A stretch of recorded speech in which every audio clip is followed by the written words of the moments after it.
Hello friends, welcome back to SAP एस4HANA end user training. तो last video में हम बात कर रहे थे एडिट और पाक जीएल डॉक्यूमेंट यानी कि FB50 की।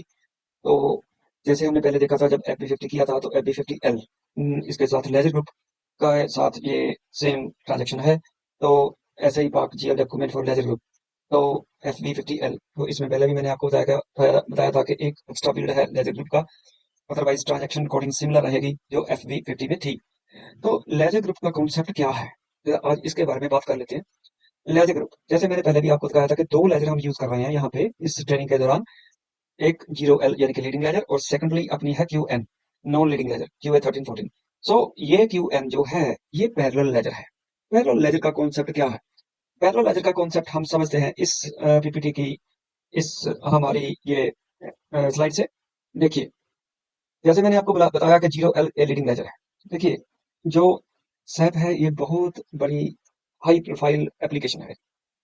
तो ये हमें फंक्शनैलिटी प्रोवाइड करती है कि जहाँ पे हम डिफरेंट अकाउंटिंग स्टैंडर्ड्स के अकॉर्डिंगली अपनी बुक्स ऑफ अकाउंट्स मेंटेन कर सकते हैं, अपनी फाइनेंशियल रिकॉर्ड्स मेंटेन कर सकते हैं। तो जैसे इस ट्रेनिंग के दौरान मैं बता रहा था कि दो लेजर्स यूज हो रही हैं पैरेलल। 0L लीडिंग लेजर है, और ये जो ट्रांजेक्शन रिकॉर्ड कर रही है वो IFRS और IAS के अकॉर्डिंगली। और जो हमारी QN लेजर है यानी कि नॉन लीडिंग लेजर, ये हमारी ट्रांजेक्शन रिकॉर्ड कर रही है ऑस्ट्रेलियन अकाउंटिंग स्टैंडर्ड के अकॉर्डिंगली। तो क्वेश्चन ये है कि ये दो लेजर से पैरेलल क्यों यूज करते हैं?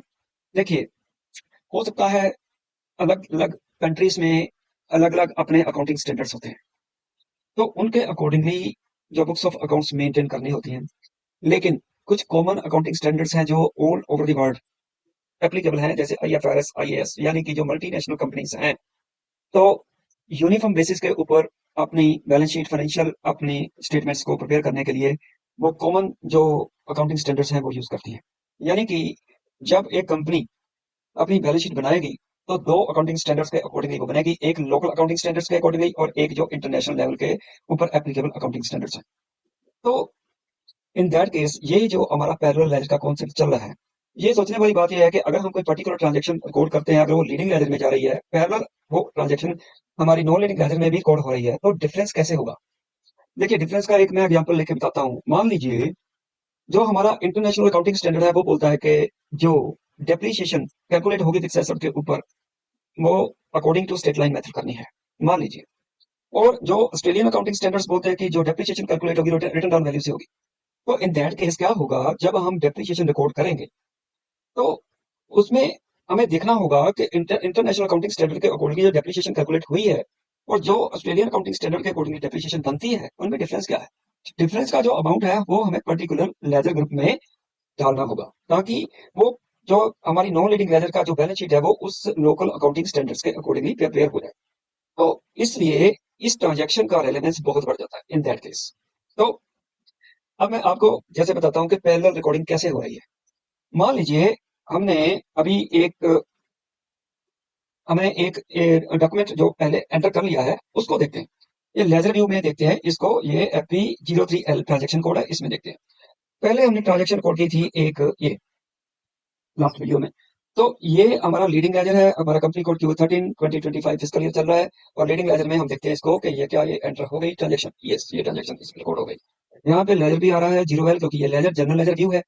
तो ये रिकॉर्ड हो गई। अब देखते हैं कि क्या इसके पैरेलल जो ट्रांजेक्शन है दूसरी दूसरी जो हमारी नॉन लीडिंग लेजर है उसमें भी रिकॉर्ड हो गई। देखिए, ये देखिए, नॉन लीडिंग लेजर में भी same amount, same transaction record हो गई। तो ऐसे पैरेलल हमारी ट्रांजेक्शंस लीडिंग लेजर और नॉन लीडिंग लेजर में रिकॉर्ड होती रहती हैं। सिर्फ डिफरेंस कहाँ पे रहता है, जहाँ पे हमारा अकाउंटिंग स्टैंडर्ड्स के अकॉर्डिंगली अगर हमें कुछ ट्रांजेक्शंस एक्स्ट्रा अपने लोकल अकाउंटिंग स्टैंडर्ड्स के अकॉर्डिंगली डालनी है, तो वहां पे हम वो एक्स्ट्रा ट्रांजेक्शंस उस पर्टिकुलर लेजर व्यू में वो ट्रांजेक्शंस एंटर करेंगे, ताकि वो उसका इफेक्ट उस पर्टिकुलर लेजर ग्रुप में ही हो, और जो लोकल बैलेंस शीट बने वो जो लोकल अकाउंटिंग स्टैंडर्ड्स एप्लीकेबल है उस कंट्री में, उसके अकॉर्डिंगली ये बन जाए बैलेंस शीट। तो फिलहाल ये हमारा कवर हो गया। तो आगे चलते हैं नेक्स्ट ट्रांजेक्शन कोड के ऊपर, F-65। This is general document parking, this is just like F-02 जो हमने जनरल पोस्टिंग की थी। तो इसमें जो लॉन्ग वे है हमारा डॉक्यूमेंट एंटर करने का, वो हम यहाँ पे फॉलो करेंगे। दिस इज जस्ट डॉक्यूमेंट, मैं इसको पार्किंग टेस्ट इसका दो रख लेता हूँ। और ये जो ट्रांजेक्शन है, ये जो डॉक्यूमेंट मैं डालने जा रहा हूँ, पास करने जा रहा हूँ, इसको मैं पोस्ट नहीं करूंगा, इसको मैं डिलीट कर दूंगा क्योंकि मेरे को अभी ये ट्रांजेक्शन नहीं चाहिए अपने सिस्टम में। This is just for demonstration. So मान लीजिए हमने 100,000 जो अपना अकाउंट है पेटी कैश में, जैसे पहले ट्रांजेक्शन थी सेम ट्रांजेक्शन अब इस 565 के थ्रू पोस्ट करके देखते हैं, सिमिलर टाइप ऑफ ट्रांजेक्शन। तो यहाँ पे अमाउंट है हमारा 5,000 से 2,000 और टेक्स्ट हम अपनी कन्वीनियंस के अकॉर्डिंग दे सकते हैं। This is petty cash transfer to petty cash. अब नेक्स्ट एंट्री दैट इज 50 और 50 में हम करना है 113,100 similar transaction debit cash petty cash and credit bank. तो इसमें हम क्या करते हैं, स्टार डाल देंगे तो सिस्टम समझ जाएगा कि जितना जो अमाउंट हमने डेबिट किया था वो ही अमाउंट हमारा क्रेडिट होगा, यानी कि डबल एंट्री कंप्लीट करने के लिए सिमिलर अमाउंट जो डेबिट हुआ था वो ही अमाउंट हमारा क्रेडिट होने वाला है। तो वैल्यू डेट इसमें कंपल्सरी फील्ड है, लेकिन अभी कंपल्सरी फील्ड है तो इसलिए डाल देते हैं इसमें दिस इज 20th जुलाई 2025। सो अब ये ट्रांजेक्शन्स कंप्लीट हो गई हमारी, आइटम 1 आइटम 2 कंप्लीट हो गई, डेबिट और क्रेडिट एंट्री। इसको चेक करना है तो आप चेक भी कर सकते हो, चेक सक्सेसफुल हो गया तो इसको अभी आप अगर इसको पाक करना चाहते हो तो पाक कर सकते हो। This is save. सेव का मतलब है कि एंट्री पाक हो जाएगी। This is just a parking of document. So यहाँ पे अगर आप सेव करोगे तो ये पाक हो जाएगा।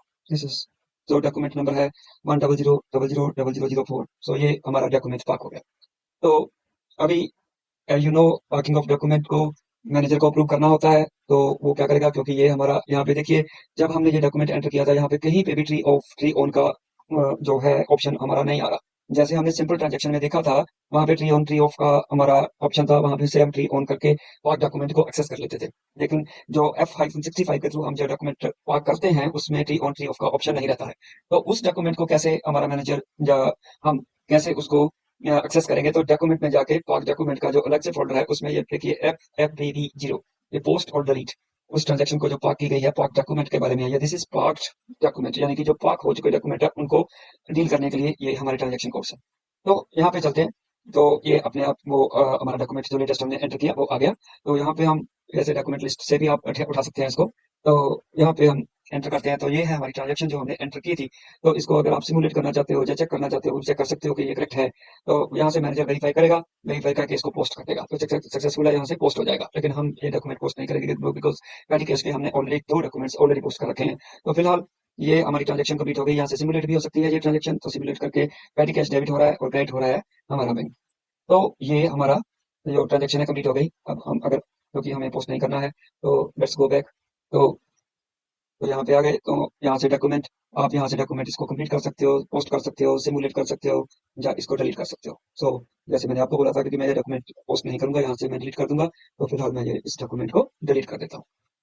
तो ये है हमारा पाक डॉक्यूमेंट का जो कॉन्सेप्ट जो अभी तक वो कंप्लीट हो गया।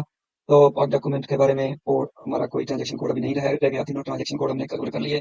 पैरेलल पैरेलल अकाउंटिंग का कॉन्सेप्ट भी आज हमने कवर कर लिया। तो पैरेलल अकाउंटिंग का कॉन्सेप्ट जो है वो हमने देख लिया कि जो डिफरेंट अकाउंटिंग स्टैंडर्ड्स है उसके अकॉर्डिंगली जो बुक्स ऑफ अकाउंट्स मेंटेन करनी होती है उसके लिए हम पैरेलल अकाउंटिंग का कॉन्सेप्ट यूज करते हैं लेजर ग्रुप के लिए। So that's all for the day. Thanks very much. See you with the next video next time.